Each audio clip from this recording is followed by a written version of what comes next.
Baik, Assalamualaikum warahmatullahi wabarakatuh. Waalaikumsalam warahmatullahi wabarakatuh.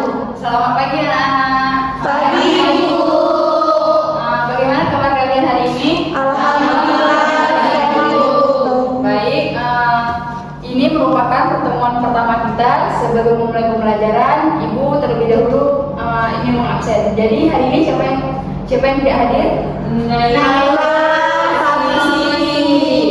Kira-kira kenapa mereka tidak hadir? Jadi sebelum memulai pembelajaran terlebih dahulu kita awali dengan doa agar pembelajaran kita berjalan dengan baik, lancar, serta dapat kita pahami dengan baik. Doa dipimpin oleh ketua kelas. Silakan kepada Dara. Bismillahirrahmanirrahim. Rabbi shrah li sadri wa yassir li amri wahlul 'uqdatam min lisani yafqahu qawli. Rabbi zidni ilman warzuqni fahman. Amin. Baik, kalian ada yang kenal dengan Ibu? Belum. Baik, Ibu akan perkenalkan diri. Nama Ibu Sofi Zuraida. Kalian bisa panggil Ibu Sofi. Jadi semoga kita dapat belajar dengan baik dan santai ya. Iya Bu. Nah, hari ini kita akan belajar tentang sistem pertahanan tubuh. Jadi sebelum memulai, Ibu ingin bertanya, kalian pernah tidak mengalami luka kecil? Misalkan pada saat kalian membantu ibu memasak, lalu tangan kalian tergores pisau. Pernah. Nah, apa yang kalian rasakan pada saat tangan kalian tergores itu? Sakit. Nah, pada saat tangan kita terluka, kita akan merasa perih, bahkan mungkin mengeluarkan darah. Nah, pernah kalian perhatikan tidak, beberapa hari kemudian luka tersebut akan mengering lalu pulih sendirinya? Nah, pernah kalian berpikir siapa yang bertugas untuk memulihkan luka tersebut? Saudara Putih Bu. Saudara Putih. Nah, ini merupakan salah satu fungsi dari sistem pertahanan tubuh kita. Nah, ini merupakan materi yang akan kita pelajari pada pertemuan kali ini. Baik, di sini ada sebelum memasuki materi, terlebih dulu Ibu jelaskan sedikit apa itu sistem pertahanan tubuh. Jadi sistem pertahanan tubuh itu merupakan suatu mekanisme alami yang dimiliki oleh tubuh kita, dimiliki oleh setiap manusia. Pertahanan ini bekerja selama 24 jam tanpa kita sadari. Nah, sistem pertahanan tubuh ini yang melindungi tubuh kita dari berbagai serangan bakteri, kuman, serta benda-benda asing yang masuk ke dalam tubuh kita. Nah, selanjutnya ada fungsi sistem pertahanan tubuh. Nah, sistem pertahanan tubuh yang pertama di sini yaitu menangkal kuman atau patogen seperti yang sudah Ibu jelaskan tadi. Sistem pertahanan tubuh ini akan setiap kuman atau virus atau benda-benda asing yang masuk akan diserang atau akan dilindungi oleh sistem pertahanan tubuh ini. Kemudian melindungi tubuh dari suatu agen dari lingkungan, misalkan debu atau benda-benda asing dari lingkungan yang masuk ke dalam tubuh kita. Kemudian menyingkirkan sel-sel yang rusak atau akibat penyakit atau cedera. Nah, salah satunya seperti tadi saat tubuh kita mengalami luka, sel-sel tersebut rusak. Nah, sistem pertahanan tubuh ini yang berfungsi untuk menyingkirkan sel-sel rusak dan kemudian memperbaiki dan mengganti dengan sel-sel yang baru. Kemudian mengenali dan menghancurkan sel-sel yang abnormal. Kemudian ada mekanisme pertahanan tubuh.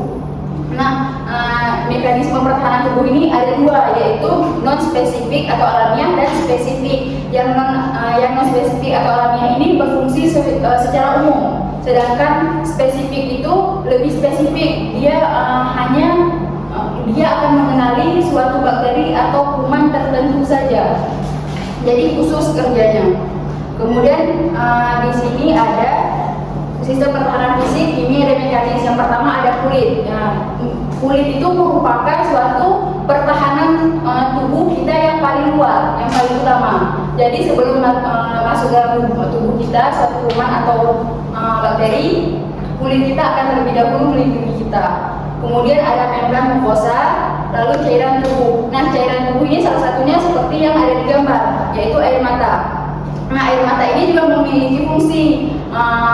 Dia akan menghilangkan debu-debu yang masuk ke dalam mata kita dan dikeluarkan. Kemudian ada fagositosis. Nah, fagositosis ini ada sel khusus bernama makrofag yang bertugas seperti polisi pemakan kuman. Nah, sel-sel ini akan menelan dan memakan kuman-kuman yang masuk ke dalam tubuh kita. Kemudian ada non-spesifik alamiah. Yang ketiga ini ada inflamasi atau peradangan. Nah, pada saat tubuh kita mengalami luka, kita akan mengalami pembengkakan atau peradangan. Ini merupakan respon alami tubuh kita saat tubuh kita diserang. Kemudian ada interferon dan komplement. Selanjutnya ada mekanisme pertahanan tubuh spesifik. Nah, pertahanan tubuh spesifik ini dia bekerja secara spesifik, tidak umum seperti yang alamiah tadi. Mekanisme pertahanan tubuh spesifik ini atau adaptif ini dia akan mengenali secara khusus suatu bakteri atau kuman yang tertentu saja. Kemudian ada spesifik adaptif, yaitu interaksi antibodi dan antigen. Kemudian ada jenis imunitas, sel-sel yang terlibat di dalam respon imunitas. Nah, selanjutnya ada program dan jenis imunisasi. Tubuh kita ini juga diperlukan imunisasi yang berfungsi untuk membuat kekebalan lebih awal di dalam tubuh kita. Di sini ada banyak jenis imunisasi.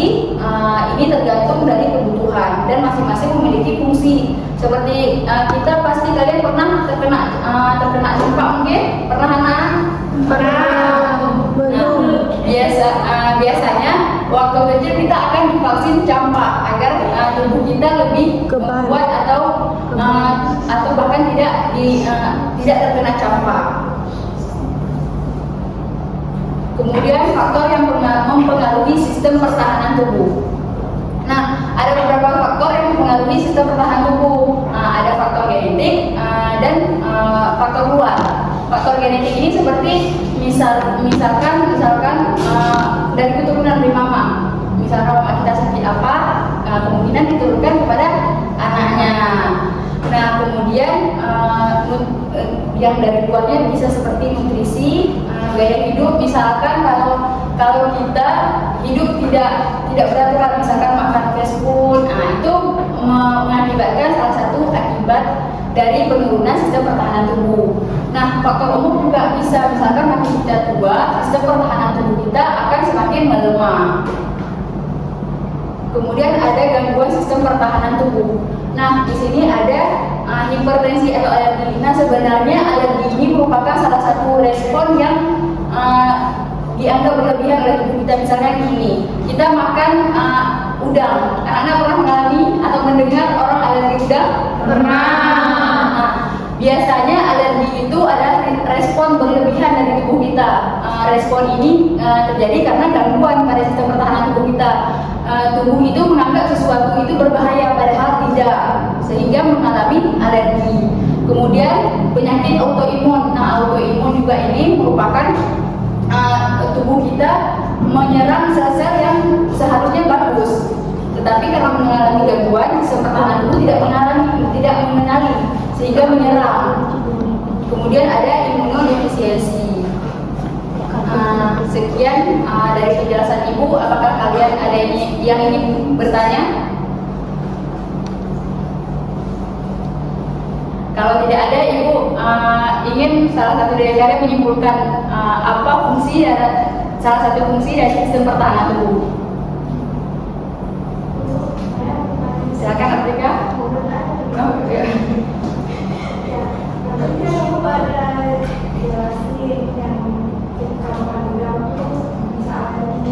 Dari alergi tersebut apakah bisa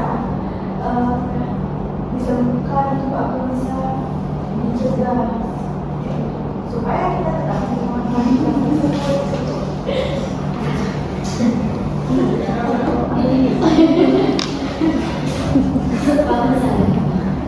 Baik, setelah Ibu. Baik, kalian ada yang ingin menjawab? Sebelum Ibu jawab.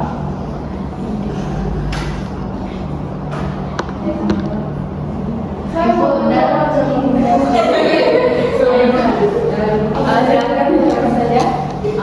Silakan, Indah.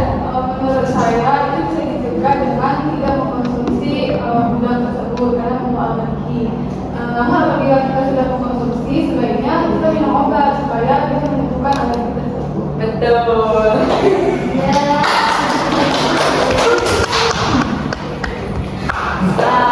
Baik, Ibu ingin ada satu orang yang menyimpulkan hasil dari pembelajaran kita hari ini.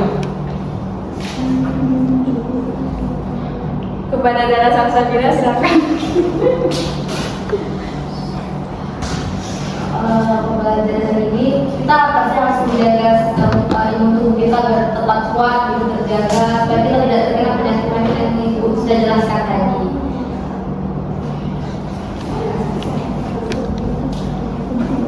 Ternyata sel-sel di dalam tubuh kita tuh sangat berpengaruh ya untuk kita bisa jaga, kita bisa berani berpatah gitu. Jadi harus terus jaga kesehatan. Betul, terima kasih kepada Dara. Jadi sedikit Ibu menyimpulkan, jadi sistem pertahanan tubuh itu merupakan mekanisme yang ada di dalam tubuh kita. Nah, sistem ini memiliki banyak fungsi. Nah, apabila tidak sistem pertahanan tubuh ini mengalami gangguan, ya seperti tadi dapat mengalami autoimun atau alergi. Nah, sebaiknya kita menjaga agar sistem pertahanan tubuh kita tetap sehat dan berfungsi dengan baik. Nah, sekian dari pembelajaran hari ini. Assalamualaikum warahmatullahi wabarakatuh.